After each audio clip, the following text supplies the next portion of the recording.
alas ascendentes del maxilar superior, ¿no?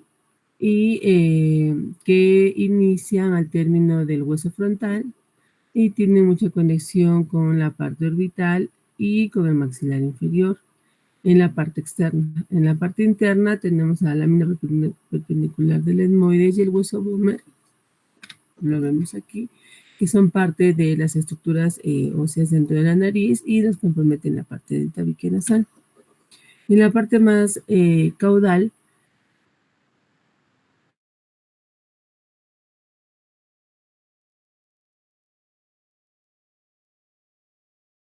al ascendente del maxilar, tanto derecha como izquierda, el cartílago cuadrangular occipital, que es la continuación de la lámina perpendicular del etmoide, y en la región más caudal tenemos los cartílagos crurales, tanto laterales como mediales, que son los que conforman parte de las alas de la nariz.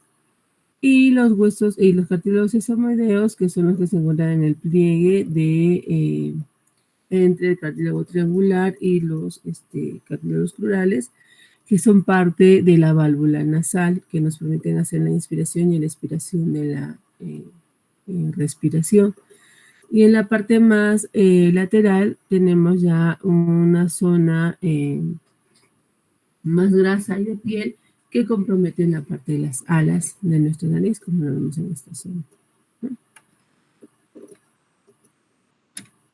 En la parte interna contamos, como les decía, en el hueso Böhmer, que es donde justamente es la prolongación de la espina del maxilar ascendente superior, y el cartílago cuadrangular, ¿no? Que es lo que conforman el tabique nasal. Y también dentro de la nariz nosotros tenemos otras estructuras, como son los cornetes, que nos permiten hacer un confort respiratorio al calentar, purificar y humedecer nuestra respiración. Esos cornetes son como unas turbinas que hacen este tipo de función, ¿ya?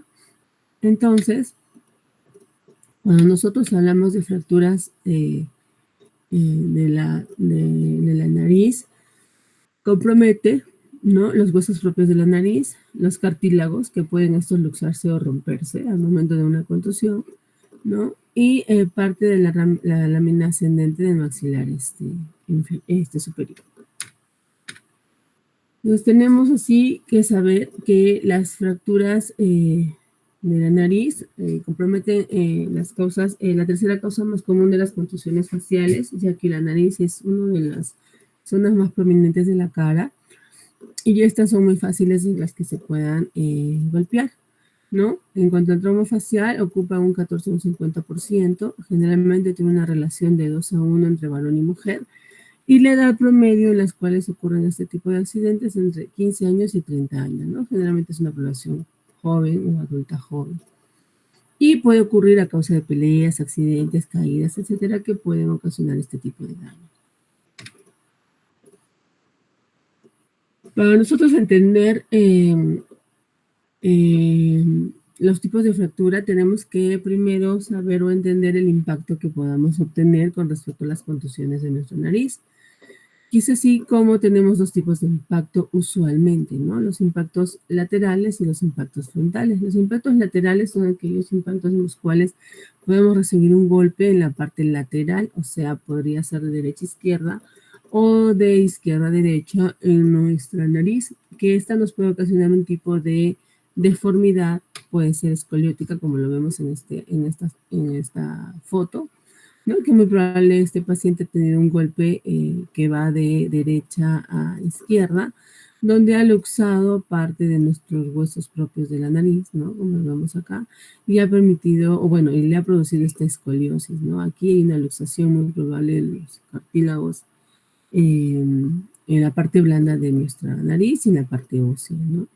Entonces, este tipo de contusión o este tipo de deformidad puede ocasionar, obviamente, alteraciones cosméticas en nuestra nariz, pero también nos altera la función respiratoria nasal, ¿no?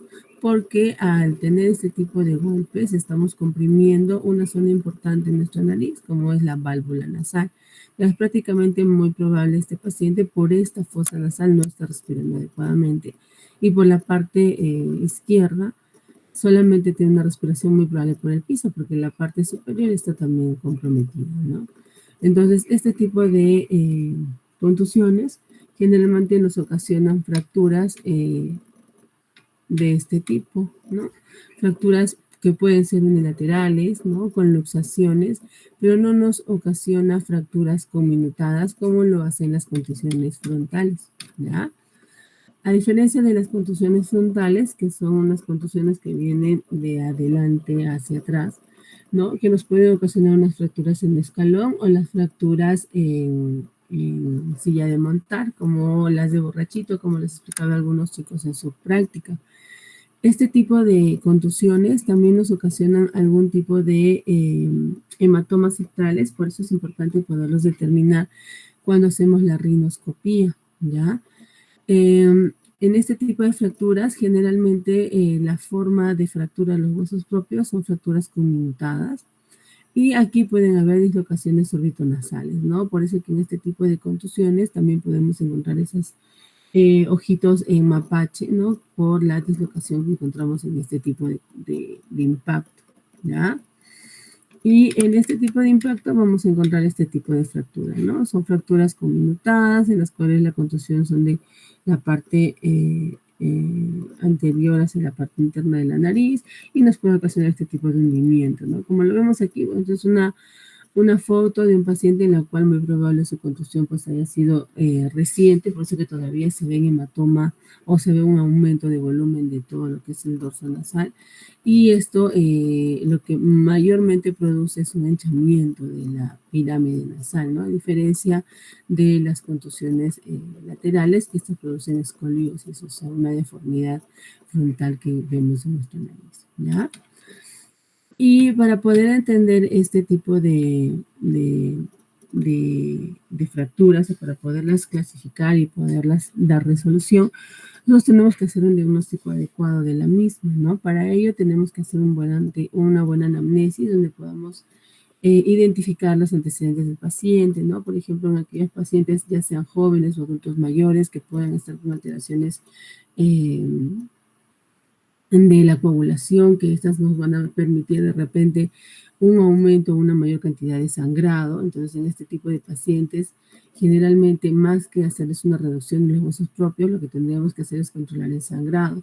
Y tendríamos que saber qué tipo también de materiales utilizar en este tipo de pacientes, por ejemplo, ¿no? Porque un paciente con trastornos de la coagulación no lo vamos a taponar tan igual como un paciente que no tenga este tipo de patología, ¿no? Entonces, por eso es importante poder saber los antecedentes del paciente, ¿no? También, obviamente, dentro del antecedente, poder clasificar qué tipo de contusión ha tenido, ¿no? Si ha sido una contusión frontal o una contusión lateral, para así podernos también ubicar o poder estar pensando en qué tipo de fractura podemos obtener, porque no necesariamente cuando el paciente nos llega a nuestra emergencia, el paciente va a venir con su placa, ¿no?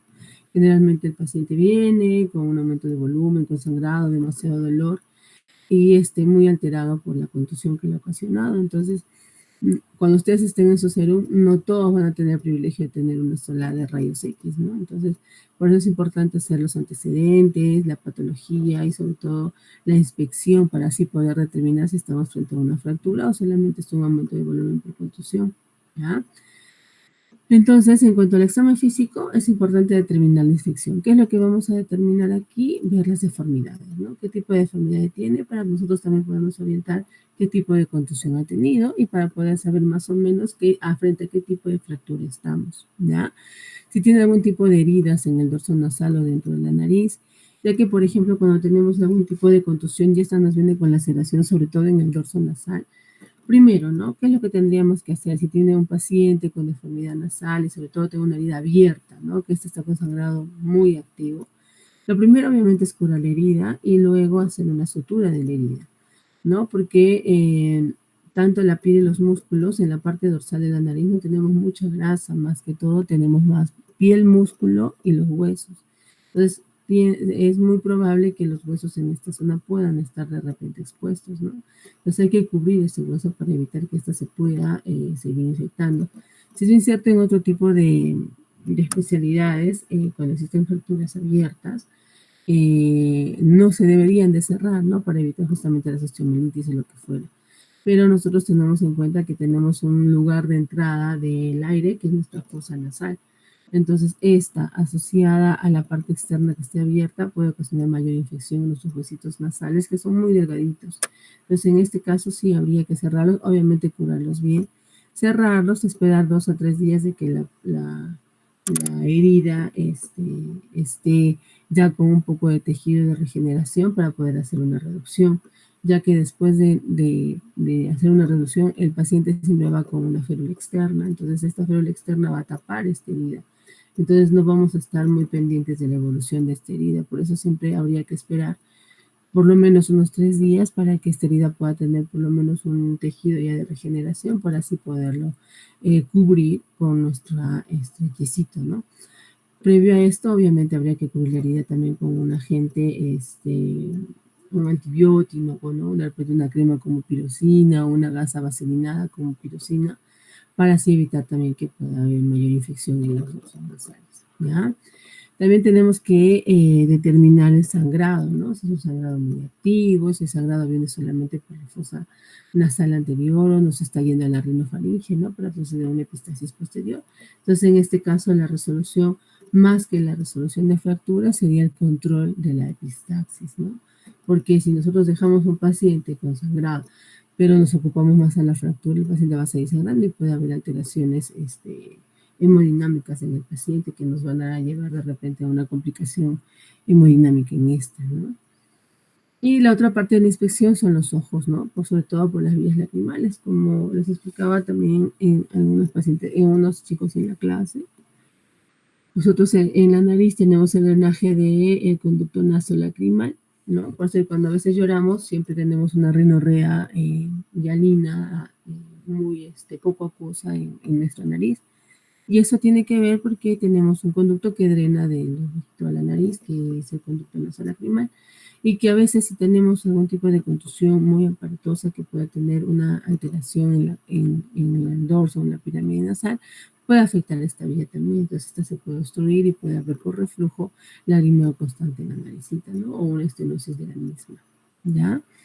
Habría que hacer una palpación externa, ¿no? Para poder así determinar el dolor, las asimetrías y sobre todo la crepitación. Cuando nosotros tenemos fracturas en el dorso nasal, vamos a sentir como una especie de crujido de nuestra pirámide nasal, ¿no? Este tipo de crujido es como si ustedes, como les explicaba a algunos chicos, si prestaran un tipo de galleta, sobre todo la soda, sienten como cuando la palpan como un crujidito, algo así se siente cuando hacemos la palpación de nuestras fracturas nasales, ¿ya? Y algo muy importante, hacer un examen endocavitario mediante la rinoscopía, ¿no? Donde podamos determinar algún tipo de alteración de nuestras fosas nasales, sobre todo en nuestra mucosa. Y le he puesto en heritas este tipo de problemas, como es el hematoma septal, ya que el hematoma septal tiene resolución inmediata. O sea, nos viene un paciente, hacemos toda la anamnesis, le hacemos la inspección, la palpación y al hacer la rinoscopía, vemos que existe un hematoma septal dentro de la nariz o de la fosa nasal, ¿no? Tenemos que hacer un drenaje inmediato, ¿no? Ya que los minutos o las horas que van pasando entre el cartílago septal y la mucosa septal es muy importante, ya que puede haber una resorción del cartílago cuadrangular. Y si existe esa resorción, puede haber perforaciones o pueden haber deformidades nasales en el tiempo, ¿no? Por eso es importante detener los hematomas septales, ¿no? Si tenemos hematoma septal, entramos, lo drenamos y no pasa nada, ¿no? Y obviamente las deformidades de los cartílagos cuadrangulares, sobre todo en las luxaciones, y existen algún tipo de laceraciones en la mucosa también. Entonces, ¿cómo hacemos el diagnóstico ya por imágenes de nuestras fracturas? Bueno, tenemos dos tipos de radiografías que nos importan mucho o nos ayudan mucho para poder ubicarnos en qué tipo de fractura estamos, que es las fracturas de huesos propios de la nariz y la radiografía de Waters, ¿no? Que es esta tipo de incidencia donde hacemos la radiografía de la parte inferior hacia la parte superior de la nariz para poder ver sobre todo la pirámide nasal y la lámina perpendicular del etmoides. Como es en este caso, por ejemplo, la pirámide está aparentemente intacta, pero la lámina sí está luxada, como la vemos aquí. Entonces, muy probable dentro de la nariz haya una luxación, una dificultad respiratoria, ¿no? Y en los huesos propios de la nariz, los que vemos derecha e izquierda, donde podemos ver las fracturas de nuestros huesos propios, ¿no? Entonces nos encontramos con este tipo de imagen. Muy probable vamos a estar pensando en una fractura de huesos propios, entonces tenemos que referir al especialista más cercano o con algunos conocimientos que podamos tener, hacerles una centralización de la pirámide, ¿ya? La otra ayuda diagnóstica podría ser la tomografía, pero básicamente la tomografía nos permite hacer cortes y la que nos ayuda es el corte axial, ¿ya? Esto ya les expliqué, esta imagen estaba mucho más arriba, ¿no? La que nos da los tipos de deformidades de acuerdo a la contusión, ¿no? Pues para ello nosotros tenemos las clasificaciones de las fracturas de nuestros huesos nasales, donde tenemos dos clasificaciones, ¿no? La clasificación de Strand y la clasificación de Rodrich, es la que tenemos acá, en la cual este tipo de clasificación solamente nos permite determinar en qué zona está nuestra fractura para poder hacer un tipo de resolución, pero para poder determinar el tratamiento o el tratamiento adecuado, más nos ayuda la clasificación de Rodrich, pero igual la vamos a tocar. La clasificación de Strand divide la fractura en cortes, ¿no? Como lo vemos acá, donde hace un corte caudal cefálico de la nariz en 3 porciones, donde el tipo 1 o Strand tipo 1 es un tipo de fractura de los huesos propios de la nariz en su porción caudal, con alteración en el tabique nasal, que puede haber algún tipo de luxación de la misma, ¿ya? El tipo 2 es un corte mucho más cefálico, ¿no? Donde aquí vienen afectándose los huesos propios de la nariz, tanto derecha como izquierda, puede estar afectado el tabique nasal, ¿no? Y puede haber una alteración en la apófisis frontal del seno maxilar, ¿no? Como lo vemos en el corte, ya el corte está mucho más cefálico. Y acá ya abarca los huesos propios, cartílago y ya lo que es la espina del seno maxilar, ¿no? El tipo 3 es donde ya tenemos una fractura mucho más aparatosa, ¿no? El corte es mucho más cefálico, donde viene alterada todo la estructura nasal, ¿no? Tanto los huesos propios, los tabiques, puede haber acaloxación, puede haber hematomas de la misma, y obviamente huesos o el seno frontal, el seno moedal y el seno maxilar, ¿no? Aquí en este tipo ya la resolución es básicamente multidisciplinaria, ¿no? Para que así de repente pueda entrar el cabeza y cuello, o de repente el neuro, ¿no? Si de repente nos estamos frente a una fístula del líquido cefalorraquídeo, ¿no? No sé si es en esta o en las diapositivas de epistaxis, pero sí es bueno determinar sobre todo la salida de líquido, ¿no? En los pacientes, eso les voy a dar después, ¿ya? Y la otra clasificación es la clasificación de Rodrich, como la vemos aquí, donde Rodrich clasifica o determina las fracturas de los huesos propios de la nariz en 5, ¿ya? Rodrich determina que el tipo 1 es una fractura simple, que puede ser unilateral, como la vemos aquí, ¿no? Una fractura simple de una sola ala de la nariz. El tipo 2, que puede ser una fractura simple bilateral, tanto derecha como izquierda, ¿no? Como lo vemos acá.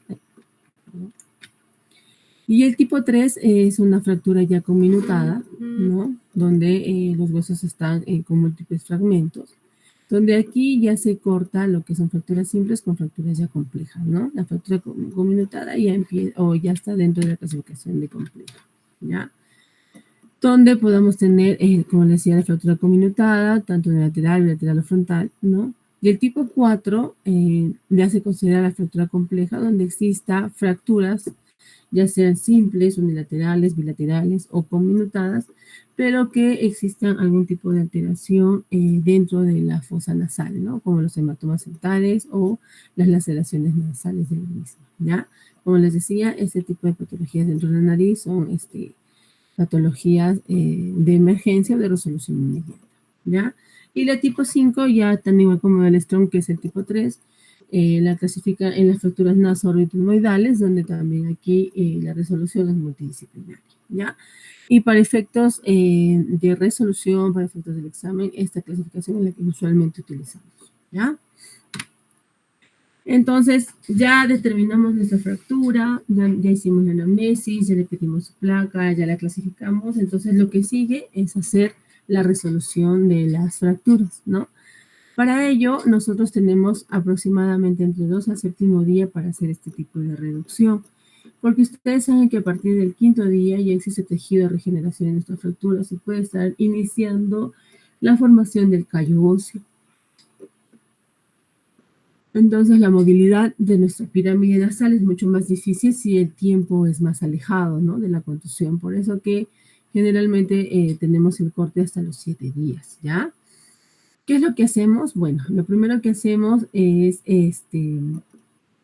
hacer un poco de vasoconstricción en nuestra mucosa nasal. Le podemos colocar mechas con anestesia tópica, que puede ser silocaína, vasoepinefrina o algún tipo de vasoconstrictor como oximetazolina o nafasolina, en la cual embebemos algodones o mechas largas de algodones y las ingresamos por las 2 fosas nasales, ¿ya? Esperamos más o menos unos 5 minutos que esta pueda ya absorber un poco el medicamento y procedemos a hacer el bloqueo de nuestra naricita, ¿no?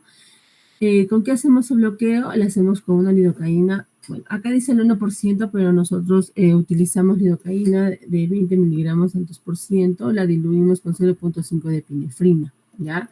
Siempre la diluimos. Aquí en la lidocaína que viene el 1% con epinefrina, la concentración de epinefrina es un poco más alta. Entonces, para efectos de evitar necrosis de piel, hacemos una mezcla de una lidocaína de 20 mililitros, un 2%, con 0.5 de epinefrina, ¿ya?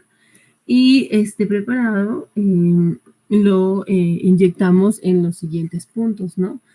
El primer punto a bloquear es en el punto del radish, donde es el término, como les decía, del hueso frontal, del inicio de la pirámide nasal, donde hacemos una inyección perpendicular hacia el hueso, palpamos el hueso, aspiramos un poco la aguja, procedemos a inyectar un poco de silocaína con epinefrina en esta zona y luego nos vamos muy pegado al hueso en la zona lateral hacia el conducto lacrimal, ¿ya? Obviamente no vamos a llegar con el brazo, sino dirigiéndonos hacia el conducto lacrimal, más o menos 3 milímetros de ello, ¿no?, al canto, hacemos una inyección del medicamento. Luego volvemos a retroceder con el huesito, sin sacarlo completamente por hecho con la aguja, y nos procedemos a ir al otro lado, ¿no?, también dirigidos al canto o al conducto lacrimal, 3 milímetros antes, y procedemos a hacer la inyección, ¿no? Acá vamos a evidenciar un aumento de volumen, obviamente, del volumen de la silocaína, hasta que se reabsorba suficiente el tiempo para poder hacer la reducción.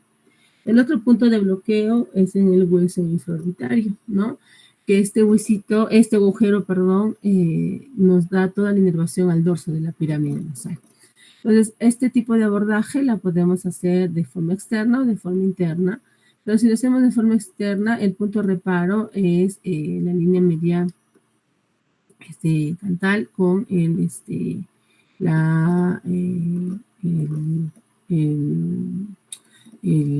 punto medio de la ala de la nariz, ¿no? Entonces, ahí es donde justamente encontramos el agujero infraorbitario, ¿ya? Entonces, aquí podemos hacerlo, como les digo, de forma externa, donde ingresamos la aguja perpendicularmente, chocamos al hueso, aspiramos y hacemos una exploración más o menos de un cc de la silocaína. Repetimos la misma maniobra al otro lado, o también podemos tener otro abordaje por dentro de la nariz, que esta zona se hace 3 milímetros anterior a la válvula nasal anterior, ¿no? O también lo podemos hacer por debajo del labio, ¿no?, como lo hacen los odontólogos, ¿no? Entramos por acá, ingresamos la aguja por debajo y también nos ubicamos en el agujero.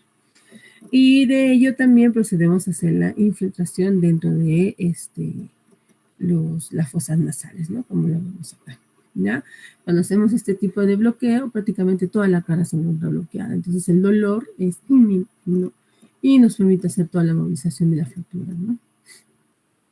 Pero siempre, obviamente, hay que estar con cuidado con nuestras mechas con hemostasia para poder evitar el sangrado, ¿no? Porque cuando nosotros hacemos movimientos de manipulación de la mucosa, y ustedes saben que la mucosa nasal es muy vascularizada, tiende a veces a sangrar, ¿ya? ¿Qué materiales utilizamos? Bueno, lo que usualmente utilizamos es una pinza que sea plana, larga, ¿no?, que nos permita hacer un ingreso o un abordaje dentro de nuestras fosas nasales. Puede ser una tijera, por ejemplo, también, donde la rama cortante nos puede ayudar también a hacer la reducción, un mango del martillo también, ¿no?, o una pinza de curetaje, ¿no? Que nos puede ayudar también a poder hacer este tipo de reducción. Pero obviamente tenemos que hacer los bordes un poco más romos, entonces nosotros lo envolvemos esta rama con algodón y algún agente hemostático para así evitar que los dos bordes puedan lacerar también nuestra mucosa, ¿ya? Hay otras pinzas que también nos pueden ayudar, sobre todo son las forceps de Ash o de Flashman, las cuales ingresan por las dos fosas de la nariz hasta la lámina perpendicular del etmoide. Esto nos permite hacer tipo un alicoteo de los cartílagos y una elevación hacia la parte externa, ¿no? Para poder sintonizar los huesos propios de la nariz. Entonces, bueno, en este caso, por ejemplo, lo que estamos usando es una tijera, ¿no? Sobre todo su valva plana, en donde ingresamos toda la parte plana por el piso, ¿no? Hacia la lámina perpendicular, que es más o menos a esta altura, y procedemos a hacer una tracción externa, ¿no? Hacia arriba, para poder movilizar los huesitos que están fracturados. Una vez que hacemos esta movilización, la centramos, colocamos un taponamiento nasal anterior para que pueda evitar el movimiento de sus huesitos y colocamos una férula interna como una férula externa, ¿no? Lo mismo ocurre con el otro tipo de material. Entonces, ¿cuánto tiempo va a estar nuestro taponamiento nasal anterior después de una fractura? Generalmente en la nariz se va a encontrar de 3 días, ¿no? Las férulas septales, que son unas férulas que las ingresamos dentro de la nariz para que nos ayude a hacer una compresión del tabique y evitar así los hematomas. Generalmente estas las tenemos entre 5 a 10 días, ¿no? Dependiendo si no existe ya epistaxis o sangrado. Y la férula externa, como es la que tenemos acá, generalmente se encuentra o la dejamos de 7 a 8 días, ¿no? Posterior a la reducción. Y siempre después de hacer la reducción, como les digo, se coloca un taponamiento nasal anterior para poder así evitar que el hueso que hemos movido pueda volver a deprimirse hasta que se consolide, ¿no? Pero tenemos que darle tratamiento antibiótico, ¿no? Porque si no puede haber infecciones, nos puede dar una sinusitis posterior a esta, ¿no? Y obviamente un tratamiento antiinflamatorio adecuado, ¿no? ¿Qué tratamiento antibiótico damos? Generalmente es de primera línea, como las amoxicilinas o las penicilinas, ¿ya?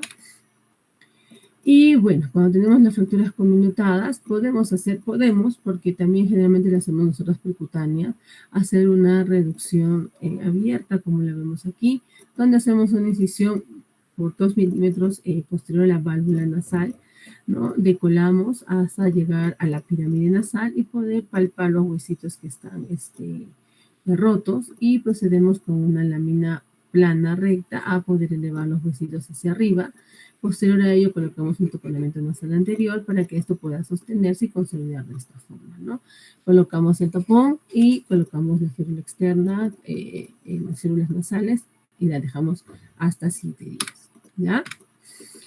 ¿Y cómo hacemos el drenaje de nuestros hematomas septales? Bueno, este es un hematoma septal. Como les decía, generalmente el hematoma septal se encuentra comprometido entre el cartílago cuadrangular y la mucosa nasal. Como ustedes saben, el cartílago cuadrangular o los cartílagos, sobre todo los cartílagos septales, se nutren de la mucosa nasal. Pero si nosotros tenemos un hematoma, ¿no? Septal, como es en este caso, donde el hematoma se encuentra entre el tabique y la mucosa nasal, ¿no? Y lo dejamos, este tabique no va a tener nutrición, ¿no? Y se puede resolver o perforar o hasta caer. Entonces ahí también podemos encontrar esas fracturas en silla de montar, donde no tenemos nada de cartílago septal, ¿ya? Entonces, ¿qué es lo que hacemos? Podemos con una aguja número 18 más una jeringa de 20, entrar, pinchar, aspirarlo y colocar un taponamiento nasal, ¿no? Hasta que esto remita, que más o menos son de 3 a 5 días. O también podemos hacer una incisión en el hematoma, ¿no? Drenarlo, aspirarlo y colocar una sondita, ¿no? Para que pueda por ahí terminar de drenar todo el hematoma que haya ocasionado. Ojo, siempre tienen que colocar taponamiento, sobre todo en el hematoma y al otro lado contralateral también, para que nos haga un efecto de compresión. Porque si ustedes solamente lo drenan y no colocan compresión, se vuelve a llenar esta bolsita de hematoma. Entonces tenemos otro efecto más de reabsorción de cartílago cuadrangular. Entonces siempre que hagan un drenaje, ¿no? Tienen que colocar taponamiento nasal anterior. Así es incómodo para el paciente, ¿ya? ¿Alguna pregunta que tengan con respecto a este tema? Chicos. Todo claro, doctora. Ya, hija. Nos vamos al siguiente tema.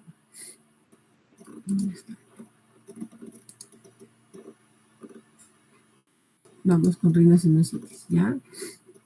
Un momento.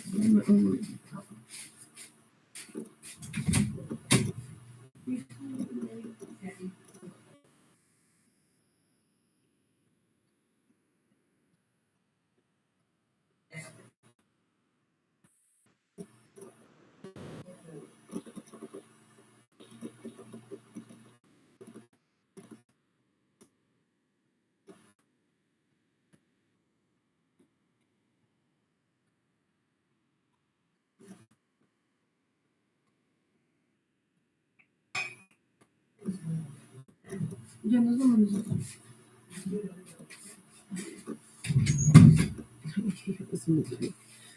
Listo. El otro tema es la rinosinusitis aguda o crónica, ¿ya? Nosotros necesitamos saber la parte anatómica para poder afianzarnos con respecto a los síntomas, ¿no? Como ustedes saben, nosotros en nuestra nariz tenemos los senos paranasales, que son cavidades aéreas que se encuentran en los huesos del cráneo o los huesos de la cara, ¿ya? Nosotros tenemos 8 senos paranasales que están divididos 4 en cada lado de nuestra fosa nasal, de nuestra cara, perdón, al lado de la nariz, y estas generalmente están cubiertas por un epitelio de mucosa ciliada, ¿no? Que al ser los movimientos producen la movilización de las secreciones y estas producen hacer el drenaje adecuado. Entonces, así como tenemos el seno maxilar, lo tenemos aquí, el seno etmoidal, que estas están divididas en celdillas anteriores y celdillas posteriores, las posteriores que están muy cerca al seno esfenoidal y las anteriores muy cerca al seno frontal del maxilar, ¿no? Y el seno frontal y el seno esfenoidal, ¿ya? ¿Cuáles son las funciones de nuestros senos paranasales? Generalmente es la humidificación, el calentamiento, la filtración de aire, nos ayuda sobre todo a la disminución del peso del cráneo. Esas cavidades son cavidades resonadoras que nos ayudan a tener un confort al hablar y al cantar, ¿no? Pues ustedes no sé si han visto aquellos pacientes que tienen una rinosinusitis crónica, generalmente hablan como yo, ¿no? Así con la nariz media tapada, ¿no? Entonces, aquí podríamos estar pensando que hay un tipo de alteración dentro de nuestras fosas nasales o de nuestras cavidades paranasales, ¿ya? Y ellos también producen una secreción donde nos permiten hacer el drenaje mediante su ostión hacia las cavidades nasales, ¿no? Por eso cuando la mucosa nasal se inflama también, estos ostión se cierran y acá hay un secuestro de secreción, ¿no? Entonces, ¿cómo se realiza el drenaje de los senos paranasales? Bueno, tenemos 3 espacios en nuestras cavidades paranasales. Una de ellas es el meato inferior, la cual está comprendida entre el piso de la fosa nasal y el cornete inferior. En este espacio tenemos el drenaje del conducto nasolacrimal, ¿ya? Tenemos el meato medio, que está comprendido entre el cornete inferior y el cornete medio, donde aquí, en esta zona, tenemos el drenaje de la gran cantidad de nuestros senos paranasales, ¿no? Como son las celdillas inguinales anteriores, el seno maxilar y el seno frontal, ¿ya? Todos estos socios confluyen en este meato medio. El meato superior, donde nos está drenando las celdillas inguinales posteriores, que este meato está comprometido entre el cornete superior y el cornete medio, ¿ya? Y la zona atical, ¿no? Que es donde drena el seno esfenoidal, ¿no? Este generalmente es una zona superior muy elevado del meato superior, ¿no? Que está por acá, por encima de esto. Y muy pegada a la zona olfatoria también. Entonces, tenemos que saber que la sinusitis aguda tiene una prevalencia del 14% de la población adulta y es una de las causas más comunes de una polifarmacia, ¿no? Generalmente cuando viene un paciente con una rinorrea, que a veces de repente solamente es hialina, ya a donde van siempre le dan antibiótico, ¿no? Entonces siempre hay que tener o hay que determinar si este proceso de obstrucción es bacteriano para poder dar tratamiento antibiótico o es alérgico, ¿no? O viral también, ¿ya? Generalmente de esta población que nos da una rinosinusitis aguda va a progresar a una sinusitis crónica, ¿ya? Y es la causa, generalmente, como les decía, de una prescripción antibiótica, una de las más comunes en nuestro medio, ¿ya? Entonces, la rinosinusitis es una inflamación de la mucosa de la nariz, ¿no? Y es, o de uno de los senos paranasales, ¿no? Como lo vemos acá, ¿no? Acá, por ejemplo, en esta imagen, vemos una confluencia de secreción de nuestros senos paranasales, ¿no? Y bueno, esto ocasiona ya todos los síntomas que a continuación les voy a mencionar, ¿no? Un momentito, no puedo respirar. Entonces, ¿de qué se encargan los senos paranasales? Generalmente, los senos paranasales nos ayudan a hacer la movilización de las secreciones que tenemos dentro de esta. Pero cuando tenemos una obstrucción de los senos, del óseo del seno paranasal, existe una inflamación de la mucosa de la misma, como lo vemos aquí, y esa inflamación de la misma hace de que los cilios, ¿no? de los senos paranasales no se puedan movilizar y estas producen una obstrucción de la movilización de estas secreciones. Y es ahí donde empieza a haber una hipoxia y una alteración en el intercambio gaseoso de nuestros senos, donde ya puede haber una proliferación de germen y ahí donde se ocasiona la rinosinusitis, ¿ya? Como les decía, ¿no? Hay un cambio en la ventilación, ¿no? No existe, existe una alteración en la función ciliar, o sea, no se mueven los cilios. Esto ocasiona un estancamiento de la secreción y ya hay un intercambio de células caliciformes donde hay mayor cantidad de viscosidad y se hace una mayor cantidad de moco. Entonces, esta no se permite hacer la movilización y aquí ya, bueno, hay una sobreproliferación de infección y donde ya los microorganismos patógenos sobre el mismo medio ya hacen su parte y empieza a haber una proliferación de secreción, ¿no? Y llenan toda nuestra cavidad, ¿no? Esto es más de lo mismo. Y bueno, dentro de las etiologías de las rinosinusitis, en primer lugar tenemos las virales, ¿no?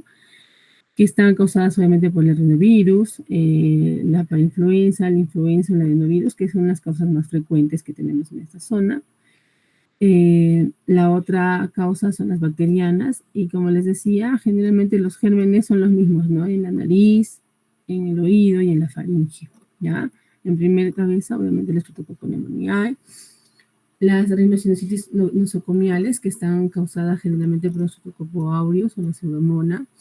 Y las rinosinusitis alérgicas, que ahora en nuestro medio, a consecuencia de uso de muchos agentes, a consecuencia de COVID, que hemos empezado ya a utilizar bastantes agentes químicos, han hecho de que las rinosinusitis alérgicas pasen a primer lugar, dejando en un segundo lugar a los procesos virales, ¿no? Pero todavía en la literatura todavía se da en este tipo de orden nuestra etiología de la rinosinusitis, ¿ya? ¿Qué son los factores que van a predisponer a la rinosinusitis? Generalmente la sequedad de aire inspirado. Cuando nosotros inspiramos, en este caso, por ejemplo, nuestro clima, que es mucho más seco, este aire seco lo que ocasiona es una sequedad de la mucosa. Y al producirse la sequedad de la mucosa, primero, la humidificación de esta baja, y al bajar la modificación, los cilios también disminuyen su función y no ayudan a hacer este movimiento adecuado, ¿no? Y también nos pueden ocasionar problemas, un momentito. Sí, dime, hija.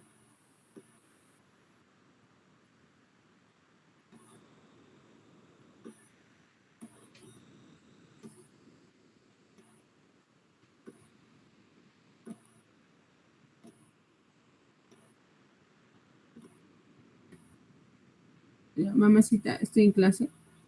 Termina la clase y te llamo. Una horita ya. Sí. Sí, pero si quiere salirse de alta, tiene que firmar alta voluntario. No, pero en su casa igual, si se quiere esperar ahí, igual en su casa. O sea, lo mismo, tiene que estar con tapón. No se lo puede quitar el tapón. Tiene que estar con tapón. Va a sangrar. ¿Qué?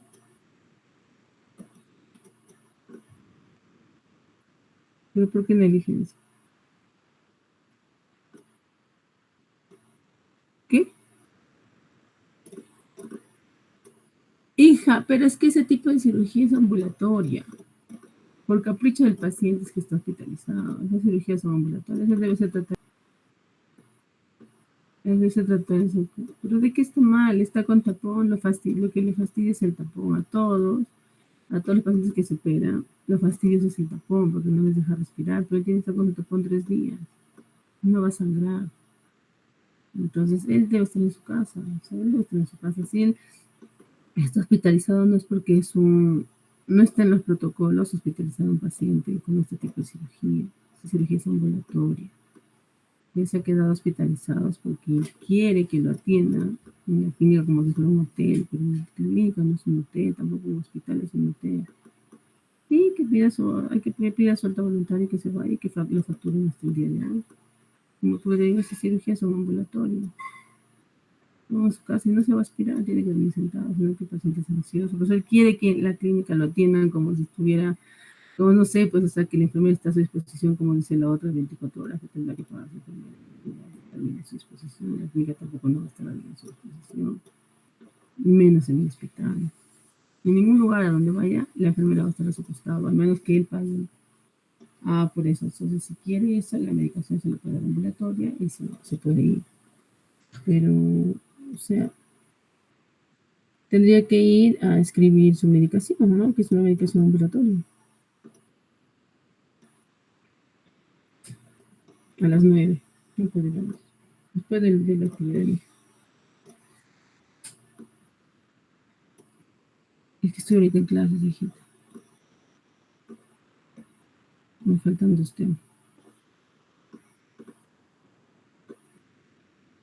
Mamacita, terminando, te aviso. ¿Ya? Disculpen, chicos, disculpen. Justo hay un paciente que está posoperado, en la cual, pues, no sé si les decían fracturas, ¿no? Que se les coloque el taponamiento para poder evitar que el hueso se caiga, y también obviamente las epistasis. Cuando nosotros tenemos, colocamos un taponamiento para poder evitar el sangrado.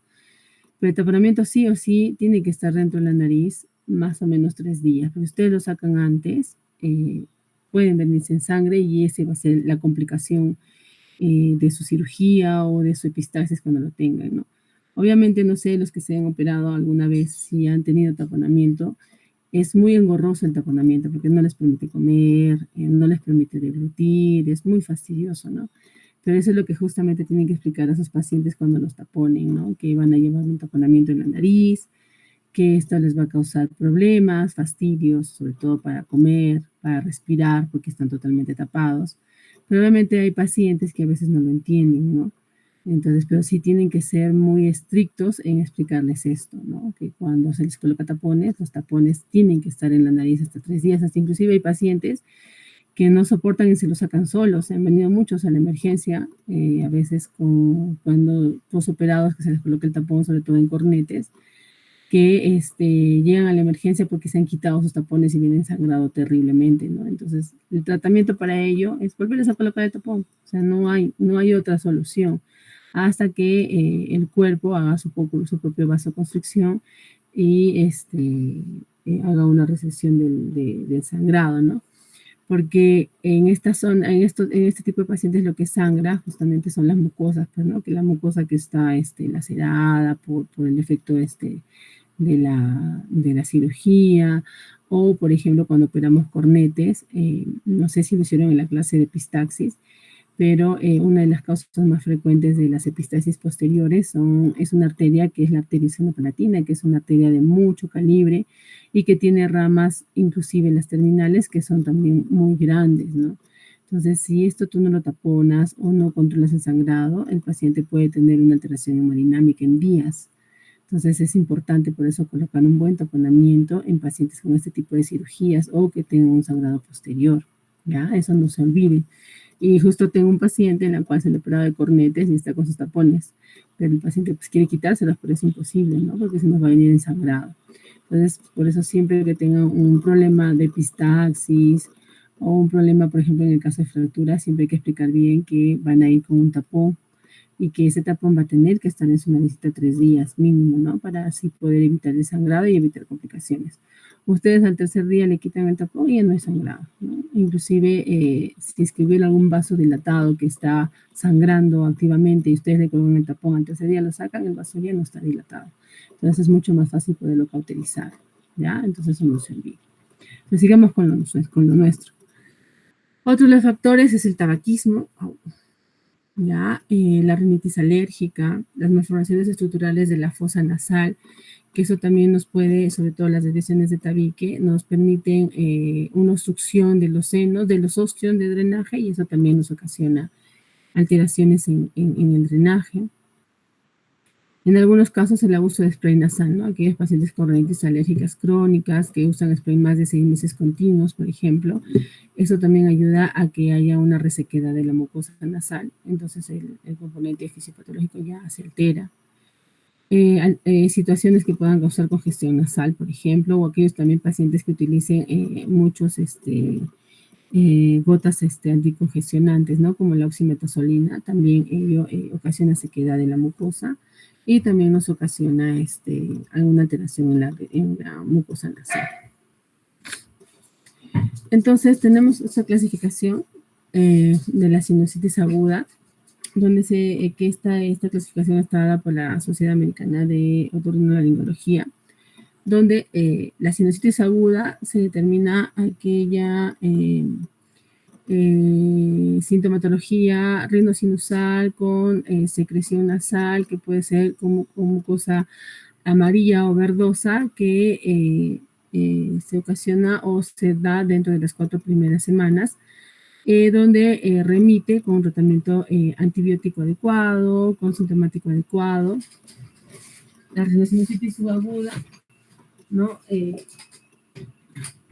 Aquella patología con descargas ya sean anteriores o posteriores, como mucosa nasal amarilla verdosa, con sensación de dolor o cefalea, que pueda durar de 4 a 12 semanas, que pueda remitir a tratamiento antibiótico y sintomático adecuado. Y la rinosinusitis crónica, que es aquella que está comprendida con los mismos síntomas, pero que nos dure más de 12 semanas, ¿no? Y las sinusitis agudas recurrentes, que son aquellas rinosinusitis que puedan tener más de 4 episodios de sinusitis al año, en la cual haya tenido una resolución total de la enfermedad con un tratamiento adecuado, ¿no? O sea, aquella persona que tiene las rinosinusitis a repetición, pero que sea consciente de que su cuadro se ha remitido completamente. No aquella que esté continuamente con la sintomatología, que haya tenido una resolución leve, ¿no? Pero que no hayan remitido todos los síntomas, a esa no se considera aguda recurrente. Tienen que haber una resolución total de los síntomas o de la enfermedad para poderla considerar aguda recurrente, ¿ya? Dentro de las manifestaciones clínicas, ¿qué es lo que encontramos en las rinosinusitis agudas y crónicas, ¿no? Generalmente existe el antecedente de que la persona haya tenido una afección en las vías respiratorias altas, ¿no? Como una faringitis, o una rinitis, o un proceso gripal, por ejemplo. Entonces, esto nos va a ocasionar una insuficiencia respiratoria nasal, que generalmente va a ser unilateral, ¿no? Va a sentir el paciente que se le tapa la nariz primero un lado, luego el otro. En algunos casos va a haber cefaleas o dolor facial, ¿no? Por el aumento de las secreciones en nuestra cara. Por ejemplo, en este caso, ¿no? Si tuviéramos lleno el seno maxilar, la paciente va a sentir una sensación de opresión o dolor en la parte submentoniana o infraorbitaria, o un dolor tipo pesadez en la zona frontal, ¿no? Puede haber una rinorrea que puede llegar a tener descargas posteriores, tanto en la rinofaringe como en la parte anterior. Y la mucosa puede ser, como le digo, amarilla, verdosa o puede ser mucopurulenta también, ¿ya? En este tipo de patologías también podemos encontrar anosmias o hiposmias o aquellos pacientes que sientan que no están respirando adecuadamente o no sienten adecuadamente la rotación. En algunos casos vamos a encontrar fiebre, halitosis, fatiga, ontalgia, tos, ¿no? O algunos pacientes que nos puedan ocasionar también un tipo de ontalgia, ¿no? Por favor, búscate un aterico, sí, debe haber por ahí. Esa de cajita roja. Una. Ajá. Entonces, a la exploración física, ¿qué es lo que tenemos que hacer, no? Lo importante, la inspección, la rinoscopía, la palpación y la transluminación. En la inspección, ¿qué es lo que tenemos que ubicar? Es el eritema o un edema localizado en la región periorbitaria o la mejilla, ¿no? En esta zona, en algunos casos, cuando son las rinosinusitis crónicas, inclusive, puede haber un aumento de volumen de esta zona de la piel, ¿ya?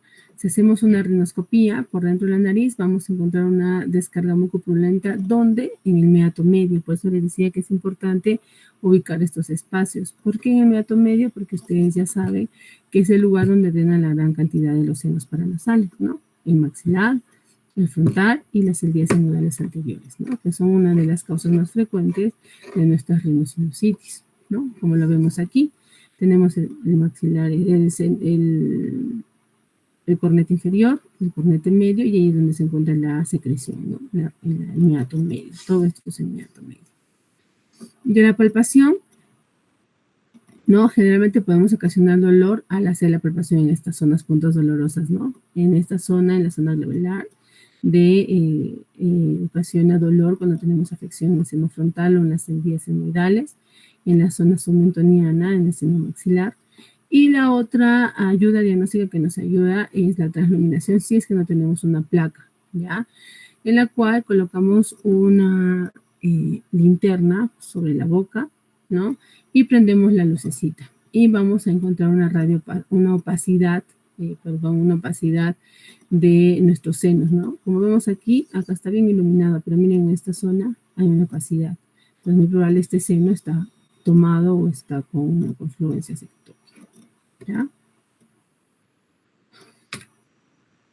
Otra ayuda diagnóstica es la radiografía, ¿ya? Podemos tener, es casi parecida a la radiografía de los huesos propios que utilizamos la de Waters, en la cual nos puede ayudar a determinar los senos maxilares, y la de Caldwell, la que nos ayuda a ver el seno frontal y el seno inguinal, ¿ya? Aquí, ¿qué es lo que vamos a ver? Una opacificación de los senos, ¿no? Obviamente sin destrucción ósea, porque ya si tenemos destrucción ósea, ya la patología ya no es netamente rinosinusal, ¿no? Sino puede ser una patología tumoral, por ejemplo, ¿no? Vamos a encontrar también niveles hidroaéreos, ¿no? En las cuales se van a ver los niveles de la mucosa y de la secreción, un engrosamiento de la mucosa. Cuando este engrosamiento de la mucosa va más de 4 milímetros, es uno de los criterios para poder considerar como una sinusitis, ¿ya? Como lo vemos aquí, ¿no? Aquí vemos un nivel hidroaéreo en el seno maxilar, ¿no? Y aquí vemos una radiopacidad, por ejemplo, en el seno inguinal, ¿no? Entonces, aquí estamos hablando, por ejemplo, de una rinosinusitis unilateral, ¿no? Como lo vemos acá.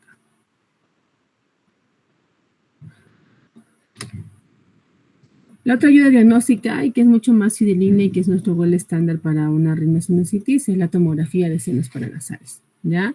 En la cual el corte axial y el corte coronal nos va a ayudar mucho a poder determinar cuál de los senos están tomados, ¿no? Como en este caso, por ejemplo, en el corte coronal, tenemos una toma de una radiopacidad del seno maxilar completa, donde el óseo, como vemos aquí, el óseo de drenaje está ocupado o está cerrado, ¿no? Lo ven, a diferencia de este óseo que todavía está abierto, ¿no? Entonces, esto sí nos va a permitir todavía con tratamiento antibiótico, lavados nasales, de repente un antiinflamatorio tópico, a que esta mucosa pueda regresionar. Pero en esta zona, miren, este óseo está totalmente cerrado.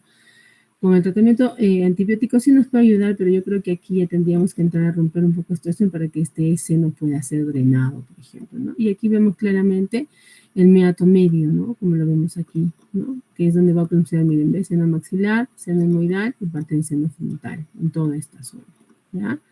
Y el meato inferior, piso, cornete superior, donde drena la glándula del conducto nasolacrimal, ¿ya?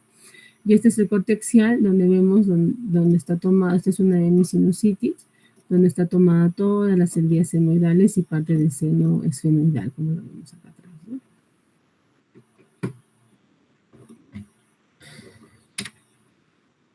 Otra ayuda diagnóstica es la endoscopía, ¿no? Que puede ser rígida o flexible, la cual es útil para poder evaluar las cavidades nasales, ¿no? Y También nos va a ayudar a ver los meatos, ¿no? Como lo vemos en esta zona.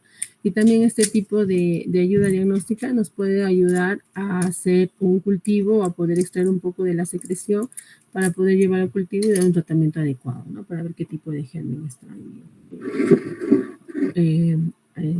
en esta zona, ¿no?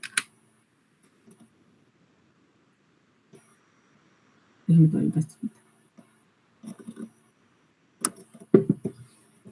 Como les decía, el cultivo de las secreciones para poder determinar qué tipo de germen está afecto, ¿no? Sobre todo en las rhinosinusitis crónicas, ¿no? Porque no solamente, también hemos hablado de las virales, de las bacterianas, de las alérgicas, pero también, por ejemplo, en pacientes inmunosuprimidos, o en pacientes con diabetes, por ejemplo, pueden ser afectos también con algún tipo de hongos, ¿no? Entonces, para eso también en las rhinosinusitis crónicas a veces se hacen este tipo de cultivos para determinar qué tipo de gérmenes está ahí. El tratamiento de la rhinosinusitis aguda generalmente se debe de considerar, ¿no?, el tratamiento sintomático, ¿ya? Porque, como les decía, el inicio de nuestra fisiopatología de la rhinosinusitis es el secuestro de secreción y el cierre del ostium o la inflamación de la mucosa para el cierre del ostium. Entonces, con tratamiento sintomático dentro de las 4 primeras semanas podemos ayudar a bajar toda esta inflamación y el drenaje del seno se puede afianzar. Entonces, ¿qué es lo que le damos? Bueno, le podemos dar tratamiento analgésico, como puede ser paracetamol, ibuprofeno, lavados nasales, ¿no? Para ayudar a limpiar las secreciones de nuestra nariz. En primera instancia podemos dar descongestionantes como la fenilefrina o la oxametazolina, pero esta no puede ir más de 5 días a 7 porque en el tiempo este tipo de sustancias resecan mucho más la mucosa. Nos ayuda a secar, sí, a un inicio para que la secreción pueda remitir, pero después ya la mucosa se hace mucho más seca, entonces eso también hace que los hilos no se muevan y el drenaje ya se obstruye también. Entonces estos descongestionantes no son buenos utilizarlos de larga data, ¿ya? Sobre todo en niñitos. Podemos utilizar antihistamínicos, ¿no? Solamente, por ejemplo, en pacientes que tienen una rhinosinusitis alérgica, ¿no? Como por ejemplo una, no sé, cetiricina con una pseudoefedrina, que también nos ayuda a secar un poco la mucosa y nos ayuda a que también seque un poco las secreciones, ¿no? Los lavados nasales, como les digo, es muy importante porque nos ayuda a hacer un drenaje de todas las secreciones que tengamos dentro de nuestra nariz, que generalmente lo hacemos con soluciones fisiológicas o soluciones salinas, o podemos hacer un preparado con agua y un poco de sal, y tiene que ser tibia, ¿no? Cuando a veces generalmente lo hacen frío, si es bien cierto, el frío ayuda a bajar la inflamación, pero les produce bastante dolor. Entonces, generalmente este tipo de lavados nasales lo hacemos con solución un poco tibia, ¿ya? Y algunos esteroides tópicos como corticoides intranasales, ¿no? Que puede ser mometasona o fluticasona, que también nos ayuda a secar un poco la mucosa, ¿ya? Y con tratamiento antibiótico, ¿no? Esto generalmente ya, si es que los síntomas persisten más de 2 semanas o de 7 días en adelante, que generalmente empezamos con los tratamientos, las penicilinas, que son de primera elección, como la amoxicilina, que podríamos dar una tableta de 500 miligramos cada 8 horas. El tiempo más o menos son en 10 días. O una amoxicilina con ácido clavulánico, está dividida de 500 miligramos cada 8 horas o de 875 cada 12 horas, que también el tiempo es de 7 a 10 días. O las cefalosporinas de segunda o tercera generación, ¿no? Como cefalexina o ceftriaxona. Y en pacientes que son alérgicos a las penicilinas, podemos dar quinolonas, ¿no? Como el levofloxacino, ciprofloxacino, claritromicina. Pero el tiempo de antibiótico generalmente es hasta los 10 días, ¿ya? Y el otro tratamiento es el tratamiento quirúrgico, ¿ya? En la cual ya generalmente es para las rhinosinusitis crónicas, donde ya nuestras medidas antibióticas, de lavado, tópicos, ya no tienen o ya no surgen efecto, ¿no? Entonces el paciente ya tiene más de las 12 semanas con este problema, siempre con sus escleras posteriores, siempre con problemas de pesadez de la cara y con esos drenajes mucopurulentos, ¿no?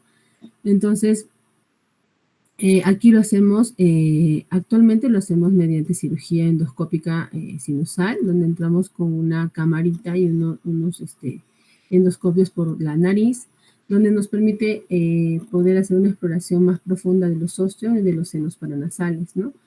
Y sobre todo nos permite aperturar estos óseos de drenaje para así poder ayudar que pueda drenar, los tenemos bien abiertos y obviamente con tratamiento tópico para que la mucosa pueda desinflamar en el tiempo. Podemos hacer también irrigaciones antibióticas intraquirúrgicas para ayudar a esterilizar también nuestra mucosa y nuestros senos paranasales, ¿no? ¿Y cuáles son las complicaciones de las rinosinusitis agudas? Generalmente son las celulitis preseptales, ¿no? Como lo vemos aquí. ¿Ya?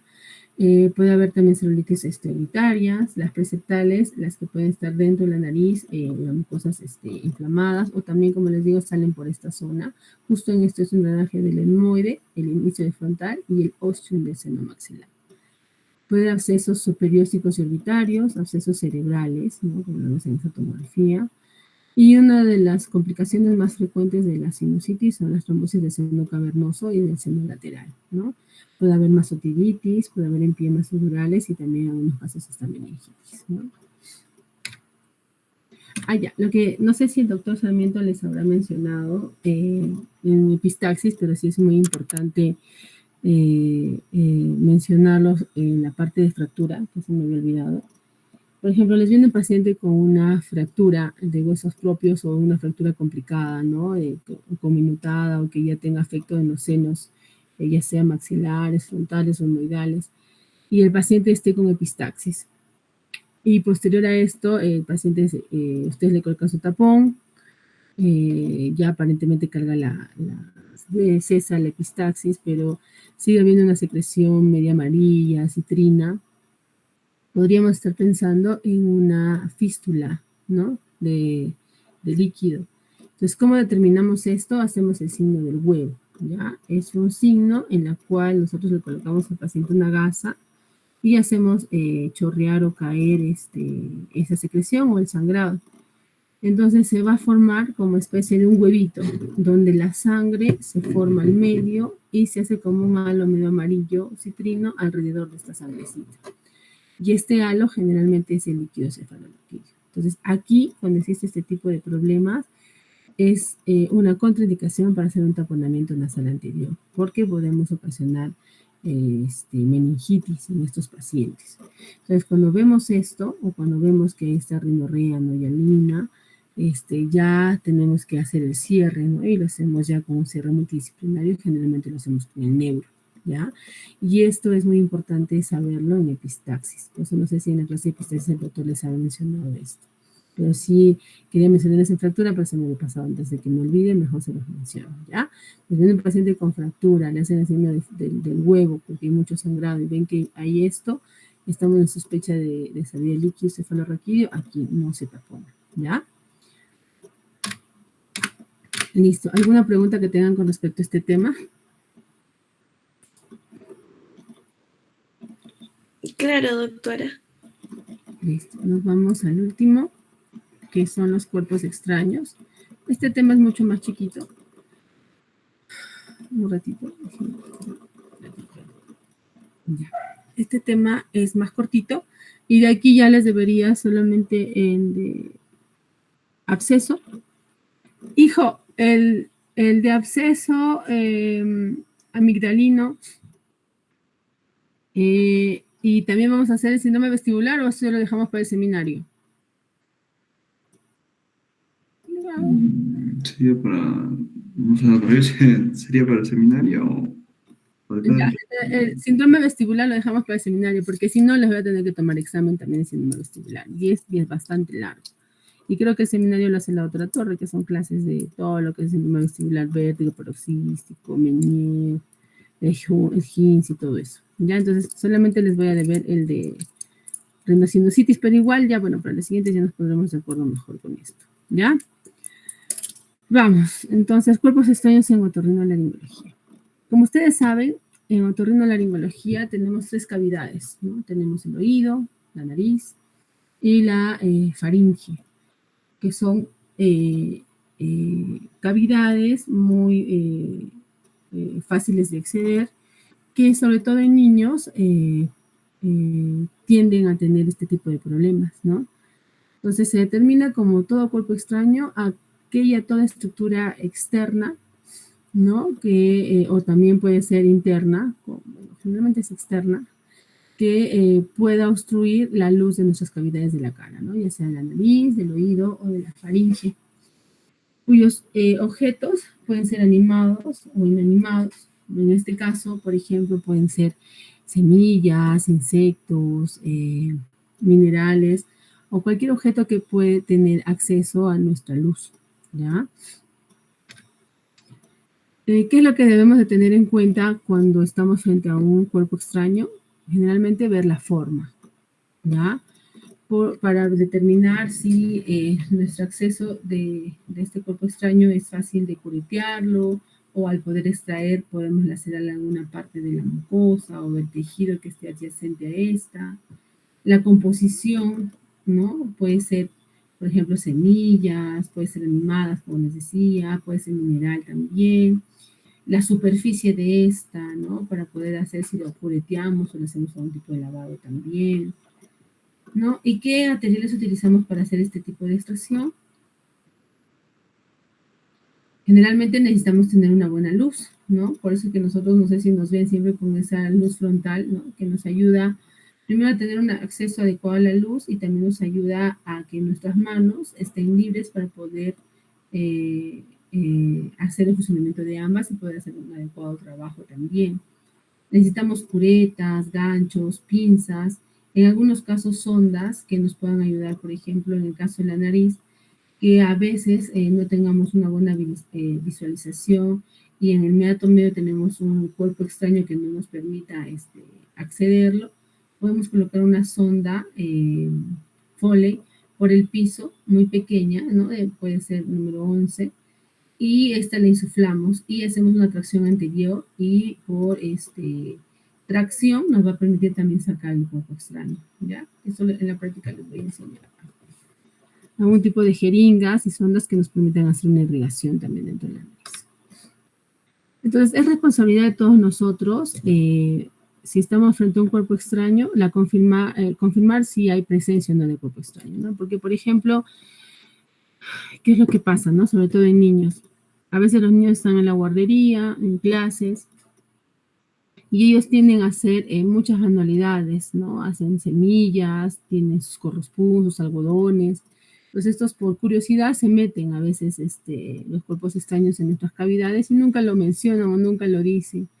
Y a veces vienen con una rinorrea purulenta, de mal olor, ¿no? Así es como se acercan a la consulta las mamás, diciendo, mi hijito tiene un mal olor de boca, de nariz, siempre está con ese moco verde, habla con la nariz bien tapada, y cada vez que ya le han dado antibióticos, se le ha dado amoxicilina, penicilina, ceftriaxona, y persiste con ese mal olor, con esa secreción, pero nunca le han hecho una rinoscopía, ¿no? Entonces, nos llega, lo revisamos y estamos frente a un cuerpo extraño. Entonces, siempre, sí o sí, antes de proceder a dar tanto antibiótico, hay que hacer una buena evaluación, ¿no? Porque si no, mientras el cuerpo extraño esté ahí y ustedes le dan 1000 de antibióticos, nunca les va a cesar el síntoma, ¿ya? Entonces, siempre hay que confirmar en este tipo de problemas si estamos frente a un cuerpo extraño o no, ¿no? Y también tenemos que ser conscientes que si lo vamos a retirar, tenemos que tratar de retirar sin hacer daño al paciente, o sea, evitando los sangrados, ¿no? Sobre todo. Y hay que asegurarnos cuando estamos ya frente a la extracción de cuerpo extraño que solamente estemos frente a uno. Pero estamos frente a 2, 3 cuerpos extraños, hay que extraerlos todos, porque si no la sintomatología va a seguir, ¿ya? Si en caso, por ejemplo, no tengamos algún material adecuado o no estamos seguros si hemos dejado algún cuerpo extraño dentro de o no tenemos el acceso adecuado, ya tenemos que hacer una referencia al especialista adecuado, ¿no? Para poder ayudar a sacarlo, ¿no? Por ejemplo, en esta zona vemos una imagen donde tenemos un cuerpo extraño en el oído, que esto aparentemente es un algodón. Esto es una bola de corrosión que es de la nariz, ¿no? Que lo sacamos de curetaje, por ejemplo. Y esto está en la rinofaringe, ¿no? Mira, es una especie de un plástico que está metido justo en la aritenoide, ¿no? Y esto les ocasiona estridor, les ocasiona dolor, problemas para deglutir. Y esto es muy peligroso porque, miren, estamos muy cerquita de la tráquea, ¿no? Y esto se puede ir al pulmón. Entonces es mucho más difícil también. Entonces, los cuerpos extraños en el oído, generalmente vamos a encontrar semillas, pedazos de joyería, sobre todo los aretitos, los ganchitos atrás del arete, que generalmente se meten al oído, insectos, muy frecuente en la selva, metales, papeles, algodones, o algunos pacientes, por ejemplo, que tienden a limpiarse el oído con hisopos, la cabecita a veces se queda adentro, ¿no? Entonces eso también nos ocasiona cuerpo extraño. Entonces, cuando nosotros hacemos la otoscopía, tenemos que evaluar básicamente frente a qué tipo de cuerpo extraño estamos, ¿ya? Para poder nosotros proceder a hacer el tratamiento. Porque no todos los cuerpos extraños, por ejemplo, lo podemos sacar mediante lavado. No todos los cuerpos extraños los podemos sacar mediante curetaje, ¿no? Porque a veces en oído el cuerpo extraño obstruye todo el volumen del conducto auditivo externo, entonces no nos permite el ingreso de alguna cureta, ¿no? Produce mucho dolor. Y sobre todo también determinar si está accesible para poder sacar el cuerpo extraño, ¿no? Porque generalmente en niños, por ejemplo, los pacientes son muy, no se dejan examinar, se mueven mucho, los niños no te entienden, tienes que estar, por ejemplo, quieto para poder ayudarte a sacar el cuerpo extraño, ellos no te lo van a entender, ellos se asustan mucho, entonces en este tipo de pacientes, por ejemplo, tenemos que proceder a sedarlos para poder extraer el cuerpo extraño antes de lesionar, por ejemplo, la membrana timpánica, ¿no? Que a veces nos ha venido mucho, no tienen muy buena luz, son niños, intentan sacarle un consultorio y les laceran o a veces les perforan la membrana, ¿no? Entonces, ahí ya el tratamiento pues ya es muy distinto, ¿no? Entonces, por eso, si estamos seguros que podemos extraer el cuerpo extraño, hagámoslo, sobre todo de oído. Pero si no, hay que sedarlos y hay que llevarlos al especialista adecuado, ¿ya? Entonces, ¿qué síntomas va a ocasionar un cuerpo extraño en el oído? Generalmente una hipoacusia, ¿no? Puede haber una disminución de la audición, porque obviamente va a estar tapada el ingreso del sonido. Puede haber otalgias, puede haber tinnitus o acúfenos, otorreas en algunos casos por otitis externa a causa de este cuerpo extraño. En algunos casos les ocasiona granulomas también, ¿ya? Por la otorrea crónica. Y el diagnóstico, ¿cómo lo hacemos? Obviamente mediante una buena otoscopía, ¿ya? Entonces, ¿mediante qué formas podemos hacer la extracción del cuerpo extraño en un oído? Lo podemos hacer mediante un lavado de oído, por ejemplo, ¿no? Siempre y cuando estemos seguros, por ejemplo, de que vamos a hacer un correcto lavado de oído y que nos va a salir el cuerpo extraño mediante el lavado de oído. Que esta puede ser con papel, puede ser en papeles, en algodón.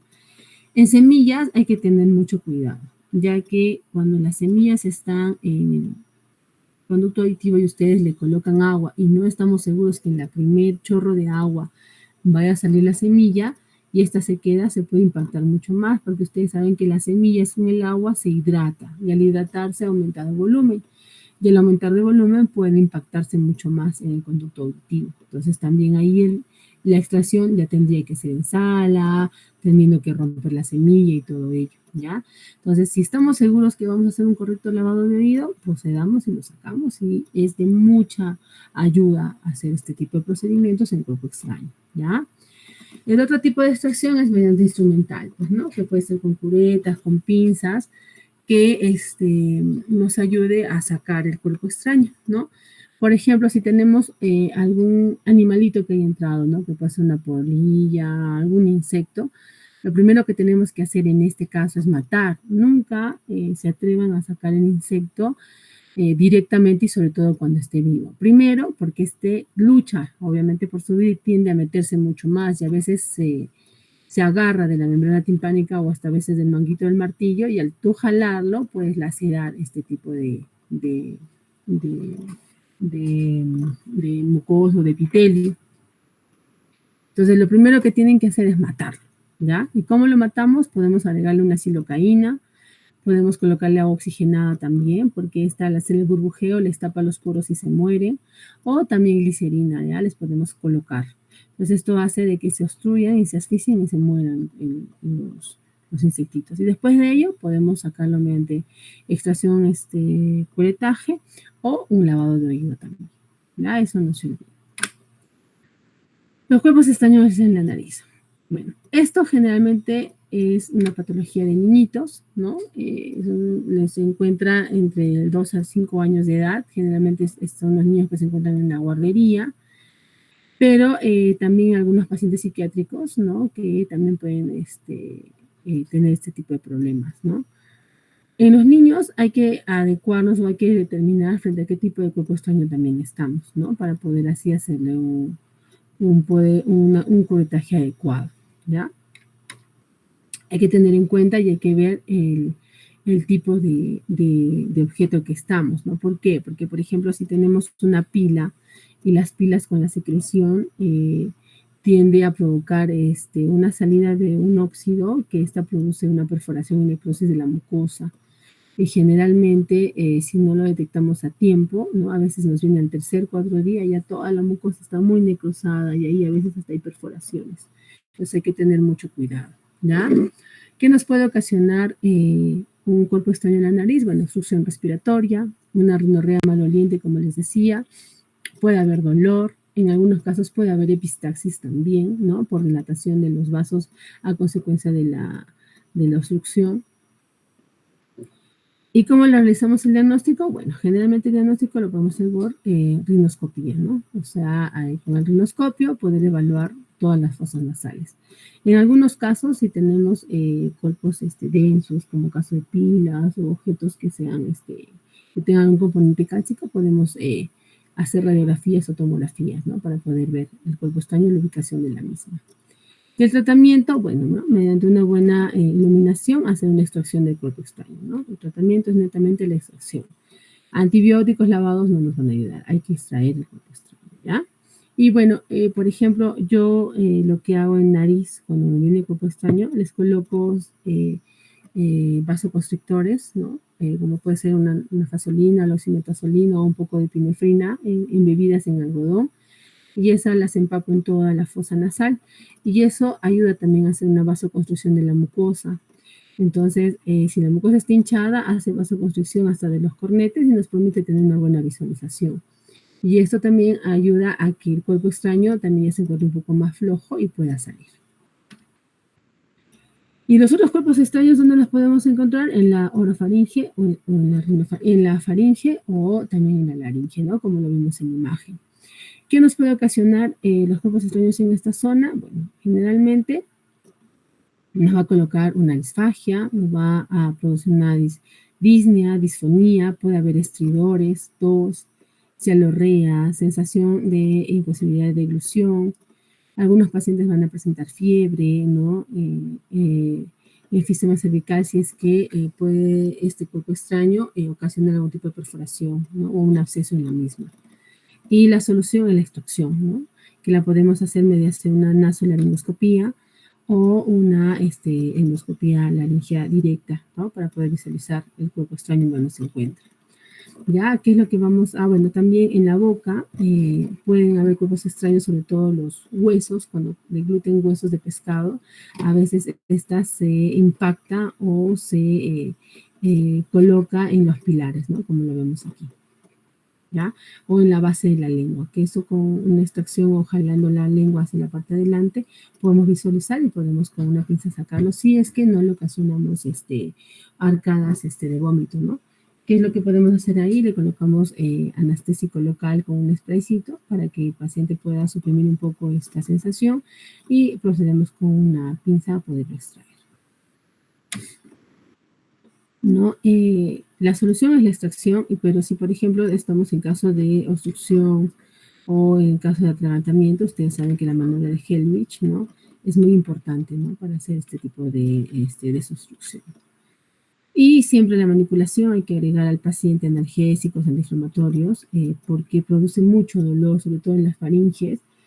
Cuando hay un paso de cuerpo extraño, a veces no solamente produce heridas, sino a veces el simple hecho de que se haya ocasionado o tú hayas manipulado la faringe, produce una sensación de dolor al deglutir. Entonces siempre tienen que agregarle antiinflamatorios ¿no? Por lo menos unos 7 a 10 días posterior a su extracción o posterior al cuerpo extraño. ¿Listo, hijo? ¿Alguna pregunta con respecto a este tema, hijos? Está claro, doctora. Ya, listo. Entonces, el día jueves, no, perdón, el martes estamos quedando, ¿no? El martes, ¿no, hijo? Sí, doctora. Ah, ya, a las 9 estaría bien, 8, 9. Sí, mejor a las 9, doctora.